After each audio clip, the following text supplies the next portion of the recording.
बहुत बहुत शुक्रिया। खुदावंद आप सबको बड़ी आशीष दे। मैं आप सभी का स्वागत करती हूँ प्रभु की हजूरी के बीच में।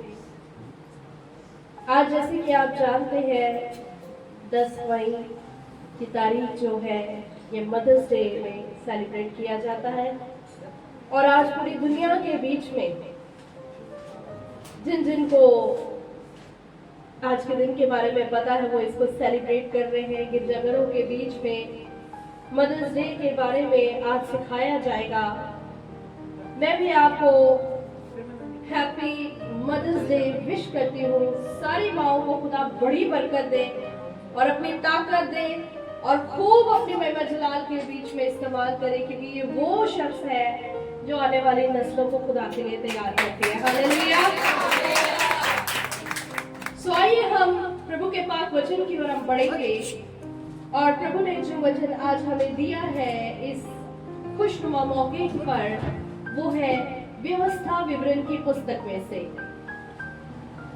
हम पढ़ेंगे व्यवस्था विवरण की पुस्तक उसका 32 अध्याय और आयत नंबर 18। या खुदा के पाक कलाम में इस तरह से लिखा है, जिस चट्टान से तू उत्पन्न हुआ उसको तू भूल गया और ईश्वर जिससे तेरी उत्पत्ति हुई उसको भी तू भूल गया है।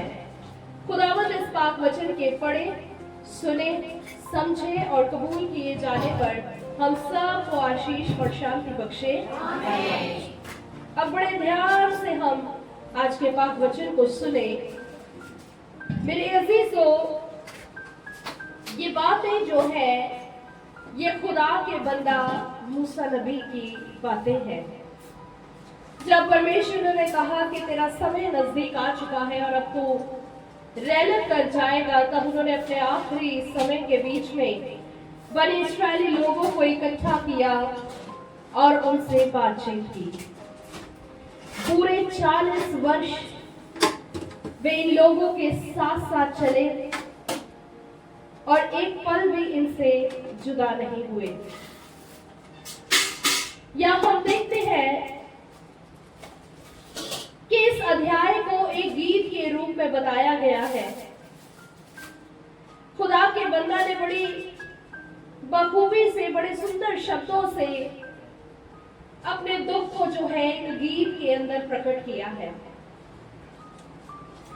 या हम देखते हैं जब इस अध्याय को हम शुरू से पढ़ते हैं, अब इस समय नहीं, आप अपने घरों में से पढ़ सकते हैं, तो हम देखते हैं कि वो अपने दिल की बातों को, अपने हृदय की बातों को वो बनी इस्राएली लोगों के साथ शेयर करता है। वो अपने दिल में कोई बात नहीं रखता क्योंकि जानता है कि उसका समय नजदीक है। वो बताते हैं कि किस प्रकार इन लोगों ने, जिनको परमेश्वर ने अपने बाजुबल से मुल्क मिस्र की गुलामी के अंदर से निकाल कर लाया, लाल समुद्र के 2 हिस्से किए और बियाबान जंगल के बीच में हर एक उनकी जरूरत को पूरा करता गया। बाइबल मुकद्दस हमें बताती है परमेश्वर, जबकि हमें सिर्फ मैस्कुलिन रूप में बताया जाता है, लेकिन बाइबल मुकद्दस हमें बताती है कि परमेश्वर के अंदर फेमिनिन ट्रेट्स भी हैं। हालेलुया। या खुदा के बंदा ने इस गीत के जरिए अपने दिल के अंदर से उन भेदों को प्रकट किया जो आप, जिनमें से एक आज मैं आपके साथ शेयर करने जा रही हूँ कि कैसे हमारा परमेश्वर वो ना सिर्फ मैस्कुलिन है बल्कि साथ ही साथ फेमिनिन भी है। जिस तरह एक बाप के अंदर मजबूती, वो स्ट्रॉन्ग होते हैं, ब्रेव होते हैं, सब हार्डशिप, सब स्ट्रगल्स को देखते हैं, और ठीक उसी तरह जैसे कि एक माँ अपने प्यार से, अपने दुलार से, अपनी सेवा से, ये दोनों मिलकर अपने बच्चों की परवरिश करते हैं, इसी प्रकार से इसकी शुरुआत जो है बाइबल बताती है ये परमेश्वर से हुई है। खुदा के बंदा ने कहा, जिस चट्टान से तू उत्पन्न हुआ, यानी जिस चट्टान से तू पैदा हुआ, जिसने तुझे पैदा किया है, जो तेरा बाप है, जो तेरी चट्टान है, कहता है कि तू उसको भूल गया है, तू अपने बाप को भूल गया है। आज आप दुनिया के अंदर देख सकते हैं, मैं आसमानी बाप के बारे में आपको बता रही हूं कि किस प्रकार आज इंसान जो है उसे भूल चुका है, उसके पास आना नहीं चाहता। और वे कहते हैं कि ईश्वर जिससे तेरी उत्पत्ति हुई, जिसने तुझे जन्म दिया, उसको भी तू भूल गया है। यहां बाप और मां दोनों तरफ से खुदा का बंदा जो है इस्राएली लोगों को बता रहा है कि तुमने अपने खुदा को भुला दिया, जो तुम्हारा बाप भी है और तुम्हारी मां भी है। अगर उसने तुम्हारे लिए कठोरता दिखाई है, स्ट्रगल किया है, तुम्हारे लिए मेहनत मशक्कत की है, तुम्हारी प्रोटेक्शन की है, तो साथ ही साथ उसने अपनी कोमलता से, अपने प्यार से तुम्हें संभाला भी है। वो अपने इस दुख को बताता है कि किस प्रकार से तुमने अपने आत्मिक माँ बाप की, जो तुम्हारा स्वर्गीय पिता है, स्वर्गीय माता है, तुम्हारा खुदावंद खुदा है, आज तुम उसको भूल चुके हो। उससे तुम पैदा हुए, उससे तुम्हारा जन्म हुआ, वही तुम्हारा माँ और बाप है, लेकिन तुम क्या खो चुके हो, उसको भूल चुके हो। जब इस अध्याय को हम पढ़ते हैं तो हम देखते हैं कि सचमुच खुदा का बंदा जब उन नेकी और भलाइयों को उनको सुनाता है और जब कहता है कि तुम उसे भूल चुके हो, तो एक बहुत दुख महसूस होता है। आज इंसान यही काम अपने जमीनी माँ बाप के साथ कर रहा है। जो उसने आसमानी बाप और माँ के साथ किया, अपने सृष्टिकर्ता के साथ किया, वही सब कुछ जमीनी माँ बाप के साथ भी कर रहा है। जबकि माँ बाप अपनी और बिल्कुल ध्यान नहीं देते, अपना सब कुछ अपने बच्चों के लिए अर्पण कर देते हैं, अपना समय, अपनी जो ताकत है वो दिन रात मेहनत करते हैं, कमा कर घर के बीच में लाते हैं, ताकि बच्चों को जो है वो अच्छा और उज्जवल भविष्य दे सके। लेकिन यही बच्चे जब बड़े हो जाते हैं और अपने माँ बाप को भूल जाते हैं, तो एक दुख जो है उस माँ बाप के अंदर रहता है। मेरे अजीजों, आज मैं सबसे पहले परमेश्वर के बारे में ही आपको बताना चाहती हूँ। खुदा के बंदा ने कहा, जिस चट्टान से तू उत्पन्न हुआ, उसको तू भूल गया। तू भूल गया तू किसका बेटा है, तू भूल गया तू किसकी बेटी है, और जिस ईश्वर ने तुझे जन्म दिया, उसको भी तू भूल चुका। आज हम माँ के बारे में जिक्र करेंगे। बाइबल भरी पड़ी है मेरे अजीजों। जब आप उत्पत्ति की किताब से लेकर प्रकाशित वाक्य की पुस्तक तक पढ़ते हो, तब आप देखते हो कि कई बार परमेश्वर ने अपने आप को फेमिनिन चीजों के साथ कंपेयर किया है। बाइबल मुकद्दस हमें बताती है कि परमेश्वर का ये दुख बहुत बड़ा है। जब वो देखता है कि सिर्फ उसे दुख के बीच में पुकारा जाता है, जब सिर्फ उसे मुसीबत के वक्त पुकारा जाता है, लेकिन जब खुशियां आती हैं तब वो परमेश्वर कहीं नहीं होता, तो वो इस बात को बहुत दुख महसूस करता है। यही बात परमेश्वर के दास मूसा नबी ने इस्राएली लोगों को बताई। उसने कहा कि अब जो तुम उसे भूल चुके हो, तो वो ये तुम्हारे लिए ठहरा चुका है कि अब वो अपने मुख को तुम्हारी तरफ से फेर लेगा। क्या करना है ऐसी औलाद से जो पूछे ना, जो इज्जत ना करे, जो बुलाए ना, जो याद ना करे, जिसके पास बात करने का समय नहीं है। खुदा कहता, पढ़ सकते इस अध्याय को, कहता मैं अपने मुंह को फेर लूंगा और फिर मैं ऐसे ऐसे महारोगों के वश में कर दूंगा कि जहां ये चीखेंगे और चिल्लाएंगे और मैं इनकी नहीं सुनूंगा। मेरे अजीजों, परमेश्वर के अंदर बर्दाश्त करने की बड़ी ताकत है। वो बड़ा बर्दाश्त करता है, वो बड़ा सब्र करता है, और उनका जो ये रूप है हम अपने माँ बाप के अंदर भी देख सकते हैं। एक टाइम आता है जब ये बर्दाश्त खत्म हो जाती है और उस समय हम अपने माँ बाप का वो सख्त रूप फिर देखते हैं। उनका दिल नहीं होता सख्त होने का, लेकिन हम उन्हें मजबूर कर देते हैं कि वो हमारे साथ सख्त हो जाए। आज हम कलाम के अंदर से सीखेंगे कि किस प्रकार से हमें अपने माँ बाप की, खासकर अपनी माँ की जो है वो कदर करनी है, क्योंकि उसने हमें 9 महीने अपने पेट के अंदर रखा और बड़ी तकलीफ से हमें जन्म दिया। वही थी जिसने हमें खाना खिलाया, हमें नहलाया, धुलाया, साफ किया, हमें सब बातें सिखाई, हमसे प्यार किया, रोते हुओं को हंसाया। लेकिन जब उस माँ की जरूरत नहीं होती और हम उसकी ओर ध्यान नहीं देते, तब कलाम कहता है कि हम ना सिर्फ उस जमीनी माँ को दुख दे रहे होते हैं, बल्कि अपने आसमानी खुदा को भी दुख दे रहे होते हैं। मेरे साथ बने रहिए। बाइबल मुकद्दस हमें बताती है, जब हम मदरहुड के बारे में बात करते हैं, बाइबल मुकद्दस हमें बताती है, जब हम उत्पत्ति की पुस्तक 2 अध्याय और उसकी 23 आयत को पढ़ते हैं, वहां लिखा मिलता है, तब आदम ने कहा, अब ये मेरी हड्डियों में की हड्डी और मेरे मांस में का मांस है, इसलिए इसका नाम नारी होगा, क्योंकि ये नर में से निकाली गई है।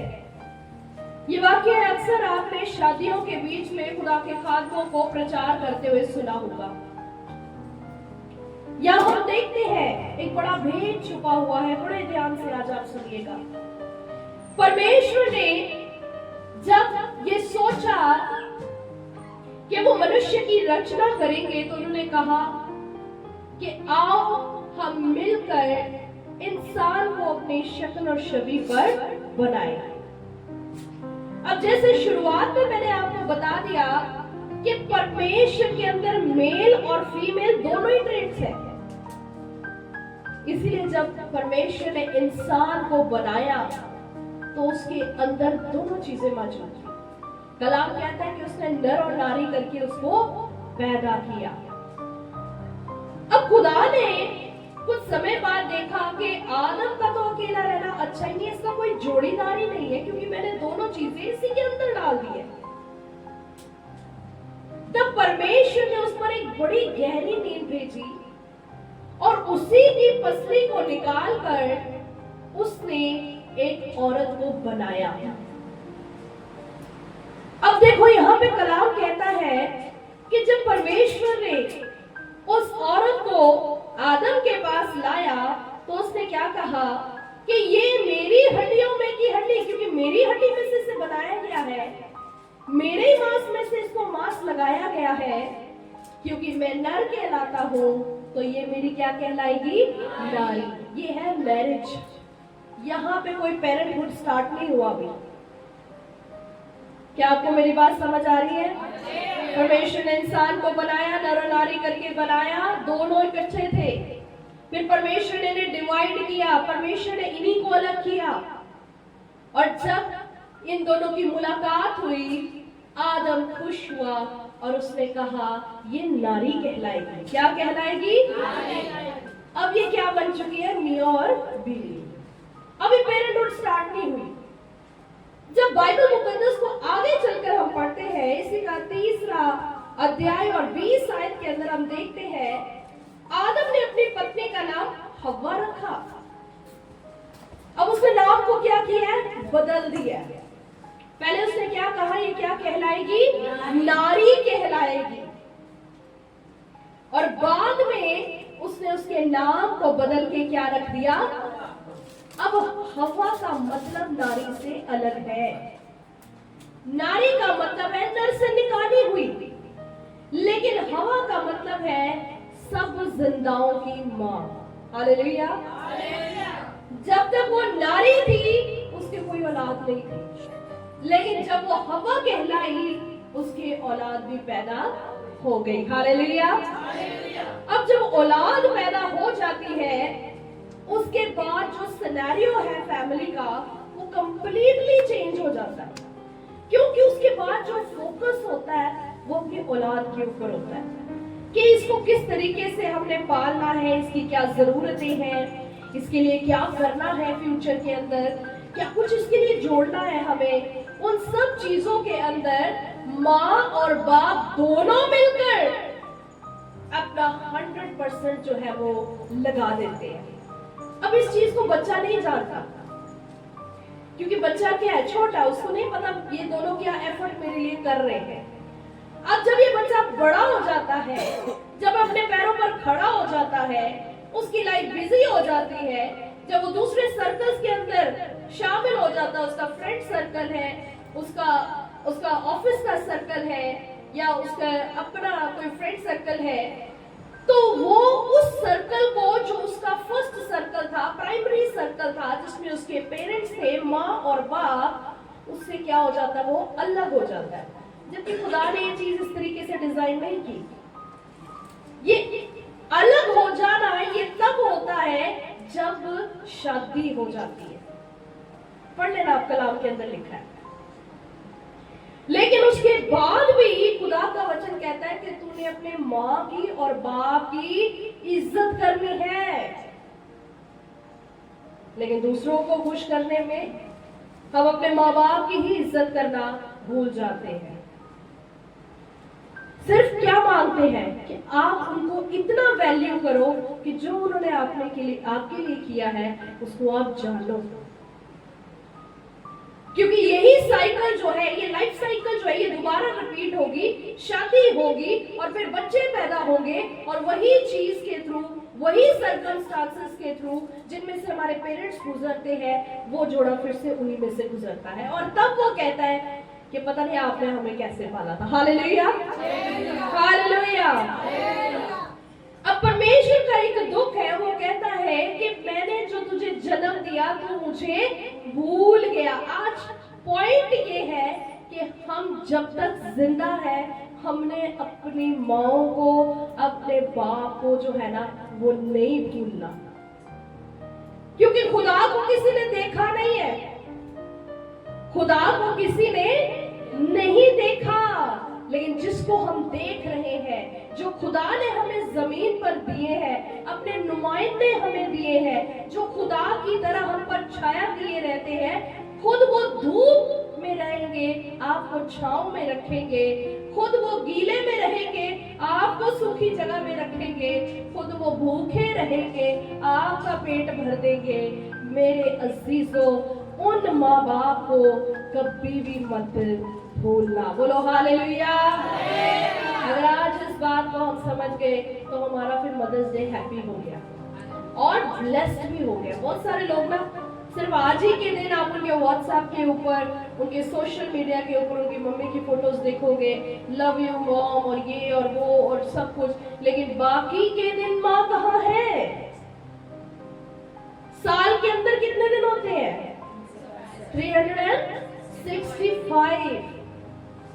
तो ये दिन तो जो बना सो बना, कि ये दिन सिर्फ हमें ये याद दिलाने के लिए है कि मेरी कोई माँ भी है और मैं उसके पास लौट भी जाऊं? हरगिज नहीं। कलाम कहता है, जब हम वचन को पढ़ते हैं, बाइबल बताती है 3 अध्याय उसकी 20 उत्पत्ति में लिखा है, आदम ने अपनी पत्नी का नाम बदल दिया और उसका नाम हव्वा रखा। ये नाम इब्रानी शब्द है, ठीक है, और इसका मतलब होता है सांस लेना, जीना या जीवन देना। जब तक वो नारी थी उसकी औलाद नहीं थी, लेकिन जब वो हवा बनी, जब वो हवा कहलाई, तब उसकी औलाद पैदा हो गई। हालेलुया। क्योंकि जितने मनुष्य जीवित हैं उन सब की आदि माता वही हुई। ये जो आज आप जमीन के ऊपर इंसानों की नस्ल देख रहे हो ना, ये उसी जोड़े से चलती आ रही है, आदम और हव्वा से। उन्हें तो हमने देखा नहीं, लेकिन आज जो हमें परमेश्वर ने हमारे माँ बाप दे रखे हैं इस जमीन के ऊपर। आप जो कुछ अपने खुदा के लिए करना चाहते हैं एज अ पेरेंट आप उनके लिए कीजिए। खुदा देखता है, खुदा खुश होता है। बाइबल मुकद्दस आगे चलकर हमें बताती है कि जब हम पहला थिस्सलुनीकियों की पत्री उसका 2 अध्याय और आयत नंबर 7 को पढ़ते हैं। पहला थिस्सलुनीकियों की पत्री 2 अध्याय और उसकी आयत नंबर 7 के अंदर इस प्रकार से लिखा है, परंतु जिस तरह माता अपने बालकों का पालन पोषण करती है, वैसे ही हमने भी तुम्हारे बीच में रहकर कोमलता दिखाई है। हालेलुया। अब यहाँ खुदा का दास संत पौलुस थिस्सलुनीकियों की कलीसिया को ये समझा रहा है कि मैं सिर्फ सख्ती के साथ ही नहीं तुम्हारे साथ पेश आया, बल्कि जिस तरह एक माँ बड़े प्यार के साथ, बड़ी नरमी के साथ समझाती है, सिखाती है, बुलाती है, उसी तरीके से मैं तुम्हारे साथ पेश आया हूं। तो खुदा का दास हो चाहे खुदा की दासी हो, वो हमारा आत्मिक बाप भी है और आत्मिक माँ भी है। हालेलुया। जिस तरीके से बाप जो है अपने रोल को निभाता है अपने बच्चों के लिए, उसी तरह खुदा का दास जो है वो कलीसिया के साथ जो खुदा ने उसको दी हुई है उसकी वो देख रेख करता है, कभी सख्ती से तो कभी नरमी के साथ। और संत पौलुस भी यहाँ बताते हैं कि जिस तरह माता अपने बालकों का पालन पोषण करती है। हम में से बहुत सारे लोग ये सोचेंगे कि भाई पास्टर कौन सा पालन पोषण करता है हमारा, वो क्या करता है? हाँ, लेकिन बाइबल साफ बताती है कि वो हमारा पालन पोषण करता है। हमारी आत्मा की जो देख रेख है, हमारे अंदरूनी से, हमारे कोर से जो है वो हम पर वर्क करता है, मेहनत करता है, उसे पाक करता है, वचन के जल से धोता है। कहीं चोट हो तो वो वहां मरहम पट्टी करता है, शांति के उपदेश देता है, जहाँ प्रार्थना की जरूरत है वहां वो प्रार्थना करता है। मेरे अजीजों, यही मेहनत जो है जो खुदा का दास हमारे लिए करता है, आज हमने इसको जो है ना इस पर ध्यान देना है। हम उसकी मेहनत को देखें। जैसे परमेश्वर ने हमें जमीनी माँ दी है, हमारी बायोलॉजिकल मदर दी हुई है, उसी तरीके से स्पिरिचुअल मदर भी दी हुई है जो कलीसिया के अंदर हमारी हेड है। और वो बड़ी कोमलता के साथ हमें चीजों को समझाती है, बताती है, ताकि हम जो है एक अच्छे और तंदुरुस्त बच्चे खुदा के बन सके। हमारे अंदर कोई बीमारी नहीं होनी चाहिए, कोई कमजोरी नहीं होनी चाहिए, कोई अधूरापन नहीं होना चाहिए। हमारे अंदर सब वरदान हो, हम अनोखे हो, हम बेस्ट हो, और इसी के बीच में वो अपनी सारी जिंदगी मेहनत करते रहते हैं। वो बारिश नहीं देखते, धूप नहीं देखते, अपनी बीमारी को नहीं देखते, बल्कि वो हमेशा कलीसिया के लोगों के लिए मेहनत करते रहते हैं। बोलो हालेलुया। तो संत पौलुस इन्हें बताता है कि मैं एक माँ की तरह तुम्हारे साथ पेश आता हूँ, कोमलता के साथ। और हमें इस चीज को रियलाइज करना आज बहुत ज्यादा जरूरी है। जैसे हमारी बायोलॉजिकल मदर है, वैसे हमारी स्पिरिचुअल मदर भी मौजूद है। फिर आगे चलकर कलाम हमें बताता है, जब हम गलातियों की पत्री 4 अध्याय और उसकी 26 आयत को पढ़ते हैं। गलातियों की पत्री 4 अध्याय और उसकी 26 आयत में लिखा है, पर ऊपर की यरूशलेम स्वतंत्र है और वह हमारी माता है। हालेलुया। कितने लोगों को ये बात पता थी? देखिए, मदर्स डे के ऊपर वचन हम बहुत सुनते हैं। बाइबल के अंदर जितनी भी माएँ हैं, हम खुदा का शुक्र करते हैं कि खुदा ने ऐसी अच्छी आत्मिक नेक माएँ दी हैं जिनकी जिंदगियों के द्वारा हम सीख सकते हैं कि कैसे हमें माओ की इज्जत करनी है, उनसे प्यार करना है और उनको भूलना तो बिल्कुल भी नहीं है, क्योंकि इसकी रूट्स जो है सीधा परमेश्वर तक जाती है।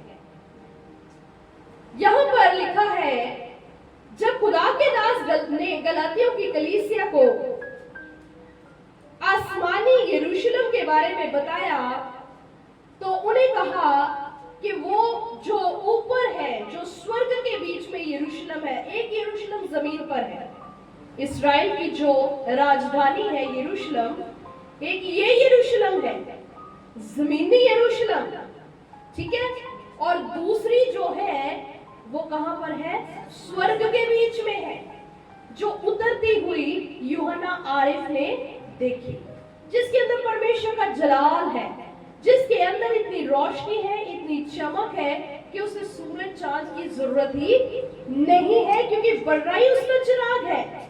और बाइबल बताती है कि उसने ये मुकाशवा जो था ये गलातियों की कलीसिया को समझाया। आज खुदा का दास यही चीज इस कलीसिया को भी सिखाना चाहता है, जिस्मानी बातों से ज्यादा रूहानी बातों पर गौर करें। ये यरूशलेम जो स्वर्ग के बीच में मौजूद है, यही हमारी माता है, यही हमारी जरूरतों को स्वर्ग से पूरा कर रही है, यही हमारे लिए खुदा के आगे जो है शफात भी कर रही है।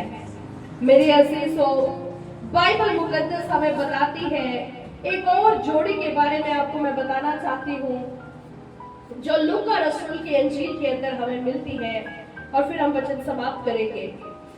जब हम लूका रसूल की अंजील पहला अध्याय और उसकी 39 आयत से लेकर 45 आयत तक पढ़ते हैं, तो वहां हम दो औरतों के बारे में पढ़ते हैं।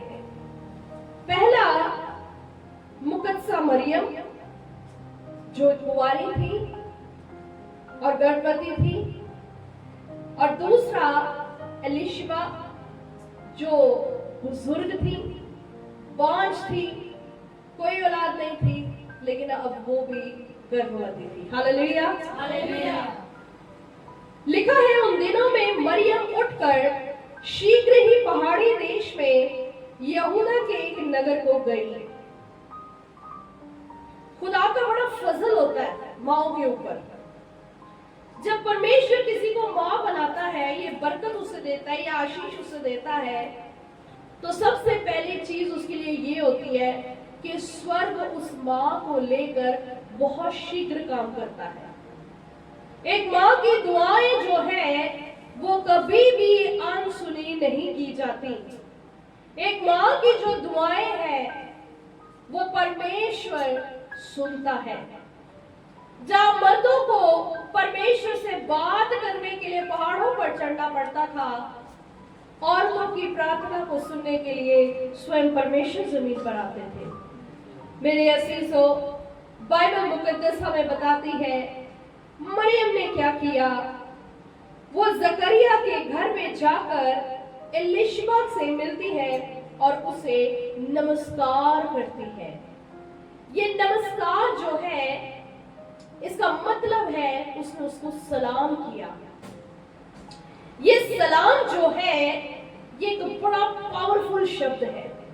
आज तो ट्रेंड बन गया है हाय, व्हाट्सएप और पता नहीं क्या क्या चीजें ये लोग कहते हैं, लेकिन सलाम जो शब्द है ये शुरू से चलता आया है। ये स्वर्गीय शब्द है। सलामती परमेश्वर की ओर से स्वर्ग से उतरती है। और यहाँ भी कलाम के अंदर लिखा है कि जिब्राइल फरिश्ता जो स्वर्ग से आया, उसने आते ही मरियम को सलाम किया। वो सलाम जो उसके पास उतरा वो शीघ्र एलिशबा के पास जाती है। और ये दोनों स्त्रियों को आप देख लो, ये अद्भुत रीति से गर्भवती हुई है, अद्भुत तरीके से। साइंस इनके लिए फेल है, साइंस इनके आगे फेल है। फिर से सुन लो। और परमेश्वर ने इस इम्पॉसिबल टास्क को इन बेटियों की जिंदगी के बीच में दिया। अब सुनो, कलाम कहता है कि उसने जाकर नमस्कार किया, उससे सलाम किया। जब सलाम किया जाता है तो आसमान खुलता है। जब आसमान खुलता है तब आशीष जो है, शांति जो है वो उतर जाती है। हालेलुया। कहते ज्यों ही एलिशबा ने मरियम का नमस्कार सुना, त्यों ही बच्चा उसके पेट में उछला और एलिशबा पवित्र आत्मा से परिपूर्ण हो गई। एक सलाम के अंदर इतनी ताकत है। क्या आप जानते हैं कि खुदावंद यीशु मसीह ने अपने शागिर्दों पर फूंका और उन्होंने कहा कि पवित्र आत्मा लो। फूंक से, शब्दों से, जितनी भी स्वर्गीय बातें हैं ये सब डिवाइन है, ये सब जो है ये पावरफुल है, सामर्थी है। और बाइबल बताती है कि जैसे ही सलाम सुना जाता है तो एलिशबा जो है वो पवित्र आत्मा से भर जाती है और जो बच्चा उसके कोख के अंदर होता है, क्योंकि बच्चा एक पानी की थैली के अंदर होता है, उसी पानी के अंदर वो उछलता है और दिखाता है कि वही गर्भ के बीच में उसका बपतिस्मा भी हो जाता है। हालेलुया। गर्भ से ही बपतिस्मा। सलाम के अंदर कितनी ताकत, आपके रोम रोम को छू लेता है ये सलाम। कलाम बताता है जब पाखरू से एलिशबा भर जाती है तो वह बड़े शब्द से पुकार कर कहती है, तू स्त्रियों में धन्य है और तेरे पेट का फल धन्य है। देखो उसको प्रकाशन मिल जाता है। अभी उसको पता नहीं है कि ये भी गर्भवती है, ये भी हमला है। हालांकि सिर्फ उसकी मंगनी हुई थी, वो उसको मिलने आती है, लेकिन अभी बताया नहीं है, सलाम ही किया है। लेकिन पवित्र आत्मा ने जो उसके अंदर समा गया, उसके बच्चे ने भी बपतिस्मे को पा लिया। अब प्रकाशन क्या आ गया है कि तेरे पेट का फल जो है वो क्या है, धन्य है। पवित्र आत्मा सब भेदों को प्रकट करता है। ये अनुग्रह मुझे कहां से हुआ कि मेरे प्रभु की माता मेरे पास आई। देख, ज्यों ही तेरे नमस्कार का शब्द मेरे कानों में पड़ा, त्यों ही बच्चा मेरे पेट में आनंद से उछल पड़ा। धन्य है वह जिसने विश्वास किया कि जो बातें प्रभु की ओर से उससे कही गई वे पूरी होंगी। ये जो 45 वर्स है, यहाँ इसका ट्रांसलेशन जो है वो करेक्ट नहीं है, ना उर्दू में ना हिंदी के बीच में। बट जब आप इसकी इंग्लिश ट्रांसलेशन को पढ़ते हैं तो वहां पता चलता है कि ये आयत सिर्फ और सिर्फ स्त्रियों के लिए लिखी गई है, माओं के लिए लिखी गई है, उन बहनों के लिए लिखी गई है जो परमेश्वर की उन बातों का जो उनसे कही जाती है विश्वास करती है। आज भी दुनिया के बीच में जो माएं परमेश्वर को ग्रहण कर चुकी हैं, जिन्होंने परमेश्वर को स्वीकार किया है, जिन्होंने परमेश्वर पर विश्वास कर लिया हुआ है कि जो कुछ उनसे कहा गया है वो सच में पूरी होगी, कलाम कहता है कि वो धन्य हो चुकी है। हालेलुया। इसलिए हैप्पी मदर्स डे नहीं बल्कि ब्लेस्ड मदर्स डे आपने कहना है। हालेलुया। यीशु मसीह के नाम से ब्लेस्ड मदर्स डे है आज। बाइबल मुकद्दस, आइए हम वापस व्यवस्था विवरण की पुस्तक उसका 32 अध्याय और 18 आयत को पढ़ के कलाम समाप्त करेंगे। लिखा है, जिस चट्टान से तू उत्पन्न हुआ उसको तू भूल गया और ईश्वर जिससे तेरी उत्पत्ति हुई उसको भी तू भूल गया।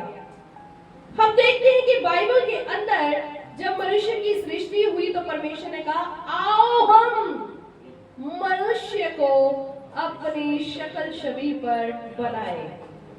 हम शब्द इस्तेमाल हुआ तो इसका मतलब है कि एक से ज्यादा है। और हम जानते हैं कि परमेश्वर जो है वो त्रिएक परमेश्वर है, बाप, बेटा और रूह कुदस। हालेलुया। तो चट्टान की तरह बाप जो है वो अपने आप को चट्टान की तरह मजबूत और अटल और दृढ़ दिखाता है और कहता है कि तू जो मुझसे उत्पन्न हुआ तू मुझे भूल गया। हम उस बाप को ना भूलें, हम खुदा को ना भूलें, क्योंकि जब हम अपने रूट्स को भूलते हैं, वो साइन जो है हमें जमीन पर दिखने शुरू हो जाते हैं। जिस खुदा को हमने देखा नहीं, हम कैसे कह सकते हैं कि हम उससे प्यार करते हैं, जबकि उन माँ बाप को जो खुदा ने हमें दिए हैं उनको हम याद नहीं करते। मेरे अजीजों, कहता है ईश्वर जिससे तेरी उत्पत्ति हुई, जिसने तुझे जन्म दिया, उसको भी तू भूल गया। यदि आज हम अपने खुदा को भूले हुए हैं, जिसने हमें पैदा किया, जिसने हमें जमीन पर भेजा, या हमारे जो बायोलॉजिकल मदर्स हैं, हमारी माएँ हैं, अगर हम उनको भूले हुए हैं, या हम खुदा के खातमों को भूल चुके हैं, सिर्फ मुसीबत के वक्त, दुख के वक्त, जरूरत के वक्त उनको याद करते हैं, तो मेरे अजीजों याद रखना, एक समय आएगा दरवाजे बंद होंगे, ये नहीं अवेलेबल होंगे। हम ये समय अपने ऊपर ना आने दें, हम इनकी कदर करें, इनसे प्यार करें, इनकी इज्जत करें और इनका ध्यान रखें, क्योंकि जैसे हम जमीन पर इनके साथ करेंगे वैसे हम परमेश्वर के लिए भी करते हैं। खुदावंद इस कलाम के सुनाए जाने पर आप सबको ढेर सारी आशीष दे। आमीन।